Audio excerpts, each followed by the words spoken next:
Assalamualaikum warahmatullahi wabarakatuh. Perkenalkan, kami dari kelompok 11 KP4 Manajemen Pemasaran A 2019. Di sini kami akan menjelaskan tentang menulis pesan negatif dari mata kuliah Komunikasi Bisnis.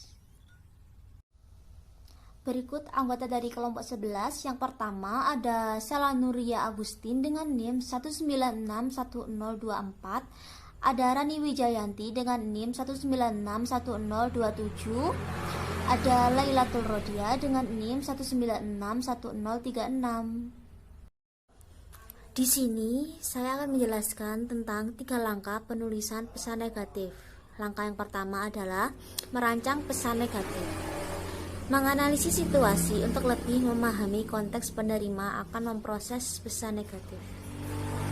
Jadi maksudnya, ketika Anda perlu menyampaikan berita negatif, Anda tidak dapat menghindari fakta bahwa audiens Anda tidak ingin mendengar apa yang Anda katakan.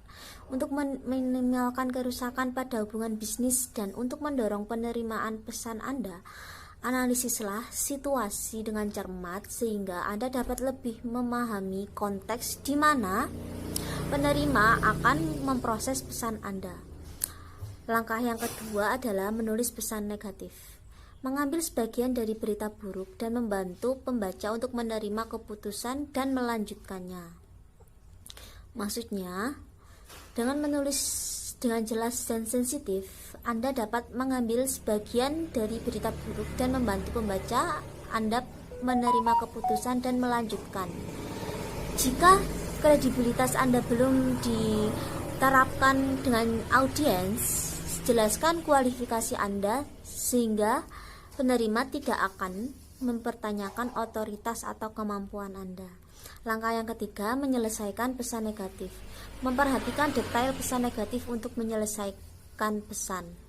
Maksudnya, revisi konten Anda untuk memastikan semuanya jelas, lengkap, dan ringkas. Bahkan kekurangan kecil pun cenderung membesar di benak pembaca saat mereka bereaksi terhadap berita negatif. Karena mereka dapat menciptakan kesan bahwa Anda ceroboh atau tidak kompeten. Selanjutnya, menggunakan pendekatan langsung untuk pesan negatif. Yang pertama, buka dengan pernyataan yang jelas tentang kabar buruk. Tidak peduli apa beritanya, keluarkanlah dan katakan, tetapi pertahankan nada profesional yang tenang, yang tetap fokus pada berita dan bukan pada kegiatan individu atau faktor pribadi lainnya.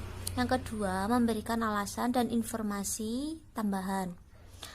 Dalam kebanyakan kasus, ikuti pembukaan langsung dengan penjelasan mengapa berita itu negatif. Luasnya penjelasan tergantung pada sifat berita dan hubungan Anda dengan pembaca. Yang ketiga, penutup dengan catatan terhormat. Setelah menjelaskan berita negatif tersebut, tutup pesan dengan cara menghormati kemungkinan dampak berita tersebut terhadap penerimanya. Selanjutnya, menggunakan pendekatan tidak langsung untuk pesan negatif. Yang pertama, membuka dengan buffer atau penyangga. Penyangga yang baik dapat mengungkapkan penghargaan Anda untuk dipertimbangkan, meyakinkan pembaca akan perhatian Anda pada permintaan, atau menunjukkan pemahaman Anda tentang kebutuhan pembaca.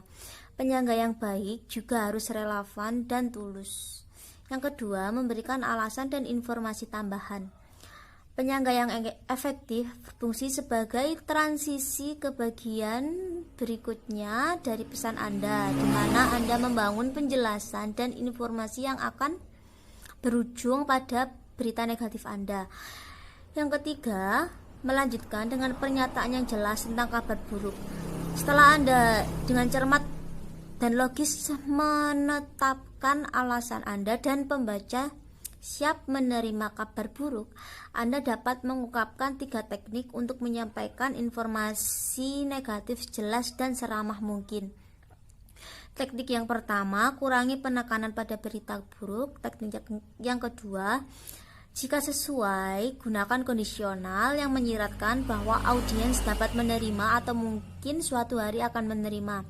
Dan teknik yang ketiga, tekankan apa yang Anda lakukan atau telah Anda lakukan daripada apa yang tidak dapat Anda lakukan.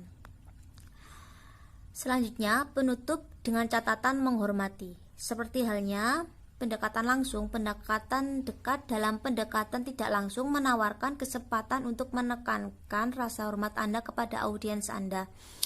Meskipun Anda baru saja menyampaikan berita yang tidak menyenangkan, ungkapkan harapan terbaik tanpa diakhiri dengan nada optimis palsu. Jika Anda dapat menemukan sudut pandang positif yang berarti bagi audiens Anda, pertimbangkan untuk menambahkannya ke kesimpulan Anda.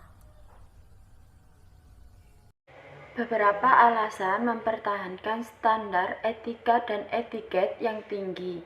Alasan yang pertama yaitu berbagai undang-undang dan peraturan konten dan penyampaian banyak pesan bisnis dengan konten yang berpotensi negatif.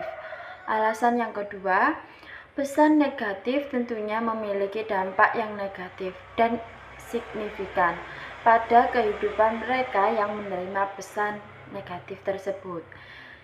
Alasan yang ketiga yaitu emosi sering memuncak ketika pesan-pesan negatif terlibat, baik bagi pengirim maupun penerima. Dan pengirim perlu mengelola emosi mereka sendiri dan mempertimbangkan keadaan emosional audiens mereka. Mengirim pesan negatif tentang urusan bisnis rutin memiliki beberapa strategi. Strategi yang pertama yaitu membuat pengumuman negatif pada masalah bisnis rutin. Nah, manajer perlu membuat pengumuman negatif yang tidak terduga. Misalnya, sebuah perusahaan memutuskan untuk mengkonsolidasikan pembelian bahannya dengan lebih sedikit pemasok dan demikian perlu memberitahu beberapa perusahaan bahwa itu tidak akan lagi membeli dari mereka. Yang kedua yaitu menolak saran dan proposal. Untuk proposal yang tidak diminta dari sumber eksternal atau bahkan tidak perlu menanggapi jika kita belum memiliki hubungan kerja dengan pengirim. Yang ketiga yaitu menolak permintaan rutin.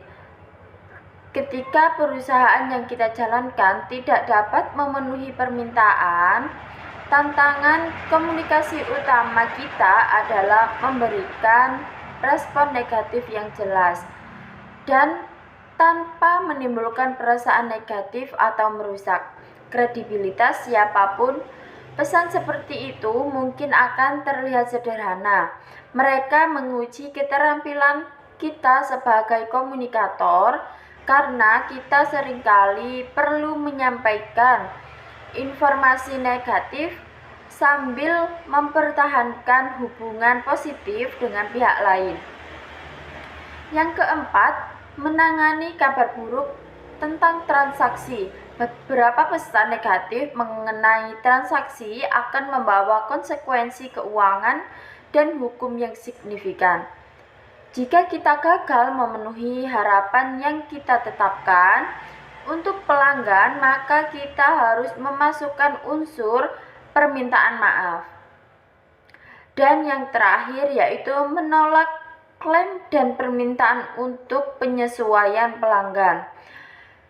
Yang mengajukan klaim atau meminta penyesuaian cenderung terlibat secara emosional, sehingga pendekatan tidak langsung biasanya merupakan bilangan yang lebih baik ketika kita menolak permintaan tersebut. Tugas yang rumit yang harus kita jalani adalah menghindari menerima tanggung jawab atas situasi yang tidak menguntungkan, namun juga menghindari menyalahkan atau menuntut pelanggan. Mengirim berita organisasi negatif ada 3, yaitu 1.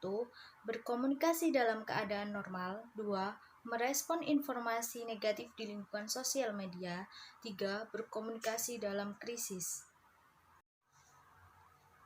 Mengirim pesan ketenaga kerjaan negatif. 1. Menolak permintaan referensi dan surat rekomendasi 2. Menolak permintaan rekomendasi jaringan sosial. 3. Menolak aplikasi pekerjaan. 4. Memberi tinjauan kinerja negatif. Dan 5. Menghentikan pekerjaan. Sekian presentasi dari kelompok 11. Wassalamualaikum warahmatullahi wabarakatuh.